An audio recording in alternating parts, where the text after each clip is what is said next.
స్వామి, నేనంటానని కోపం చేసుకోబోకు. మీరు దేవికి పాలాభిషేకం చేసే దేనికి? చేసిన పచ్చి పాపాలు కడుక్కొని దానికి.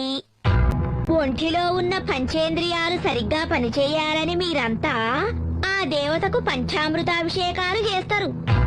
చీకట్లు కమ్ముకొన్న బతుకులకి ఎలుగులొస్తాయని ఆశపడి ఆ దేవతకు ఆరతులు పడతారు. ముప్పొద్దుల పూజలు ఎందుకంటివి కదా స్వామి? అదా దేవికి కాదులే, మీకందరికి ముప్పొద్దుల తిండి దొరకాలని, అదా దేవికి జ్ఞాపకం ఉండాలని. కైంద స్వామి ఇప్పుడైనా ఆ దేవి సంగతి. మనిషి చేసేదంతా తన కోసమే చేసుకుంటాడు, పైకి మాత్రం ఆ దేవి పేరు పెడతాడు. కుర్రో కుర్రు, ఏం మనుషులయ్యా మీరు? మంచిదిగానైతే అంతా నేనే చేసినా అంటారు. అదే చెడ్డదైతే ఆ దేవత నెత్తి మీద వేస్తారు. మనిషికి పూర్వజన్మల కర్మల ఫలాలనేవి ఉంటాయి కదా, అయి మర్చిపోతారేంది స్వామి?